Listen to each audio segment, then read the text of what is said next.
Hello बच्चों, चलिए प्रश्न को पढ़ते हैं। हरित लवक ए पाया जाता है। इस प्रश्न में हमें बताना है कि हरित लवक ए पाया जाता है। पहला है सभी प्रकाश संश्लेषी स्वपोषियों में, दूसरा है सभी उच्च पादपों में, तीसरा है सभी O2 मुक्तकारी स्वपोषियों में, चौथा है सभी पादपों में केवल कवकों को छोड़कर। तो आइए देखते हैं इस प्रश्न का हल क्या होगा। सबसे पहले जो है इस प्रश्न में हम बात करेंगे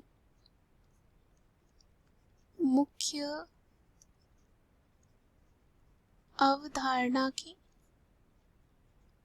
तो इस प्रश्न में हमारे हो जाएगा हरित लवक ए या कह सकते हैं पर्ण हरिम ए, ये क्या होता है इसके बारे में बात करते हैं। पर्णहरिम ए जो होता है एक हरा वर्णक होता है। क्या होता है? एक हरा वर्णक होता है जो पौधों के पत्तियों और कह सकते हैं अन्य जो स्वपोषी होते हैं,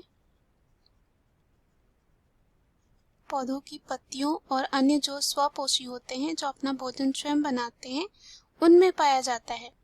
ये सूरज की रोशनी को ग्रहण करता है और कार्बन डाइऑक्साइड और पानी के साथ जो है मिलकर आगे जाकर ग्लूकोज बनाता है और ऑक्सीजन जो है निकलती है।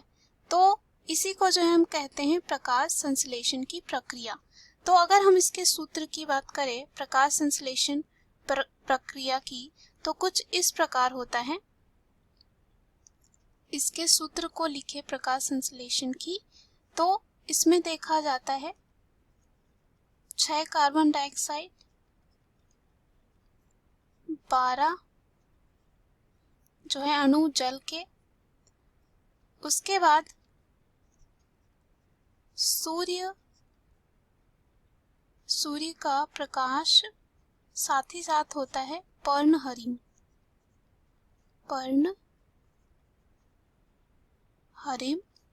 और इसके बाद बनता है ग्लूकोज, जिसका सूत्र ये होता है C जो है 6 होता है, हाइड्रोजन जो होता है 12, ऑक्सीजन 6 और निकलती है इसमें ऑक्सीजन वो भी 6। साथ ही साथ जल भी जो है होता है। तो यहाँ पे जल कितने होते हैं? 6 होते हैं। इसके अणु की बात करें तो यहाँ पे आप देख सकते हैं जब प्रकाश संश्लेषण की प्रक्रिया होती है तो क्या होता है, मुख्यतः ये ऑक्सीजन निकलता है और ग्लूकोज बनता है जो हमें ऊर्जा देती है, जिससे हम कह सकते हैं ये ऊर्जा का स्रोत होता है।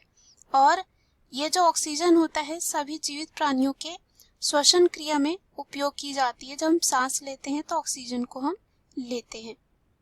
अब ये जो पर्णहरिम होता है ऐसा नहीं है कि सिर्फ ये हरे पौधों में ही दिखता है, ये अन्य कई जीवों में भी ये देखा जा सकता है और इसकी सहायता से कोई भी जीव जो है अपना भोजन स्वयं बना सकते हैं और सक्षम होते हैं।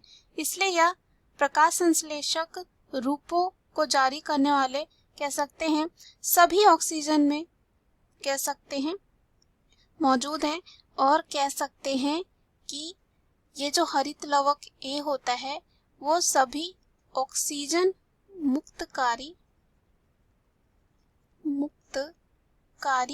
स्वपोषियों में देखा जाता है।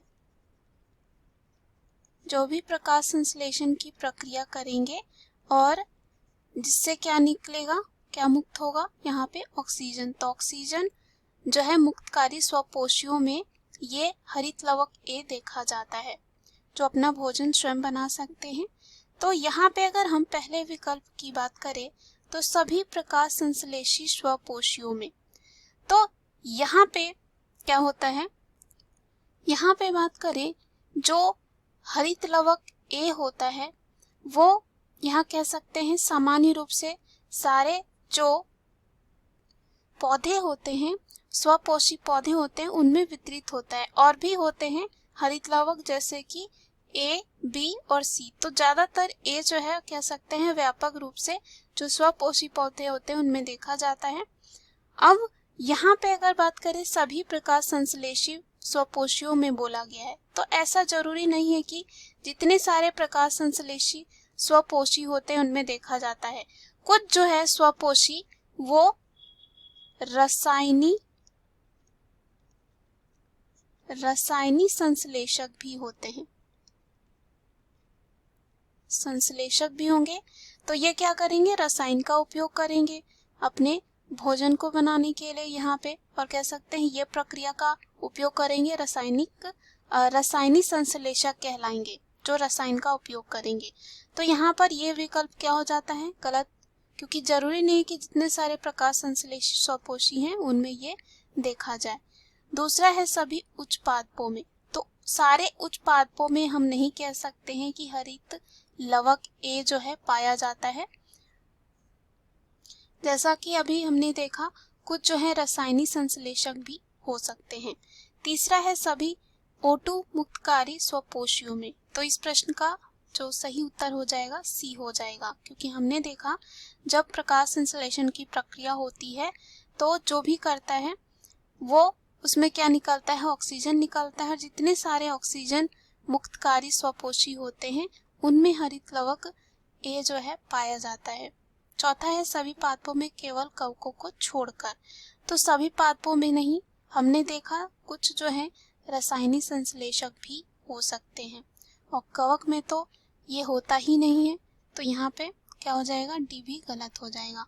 दिए गए प्रश्न का सही उत्तर है सभी O2 मुक्तकारी स्वपोषियों में, यानी कि सी। आशा करती हूँ यह उत्तर आपको समझ में आया होगा। धन्यवाद।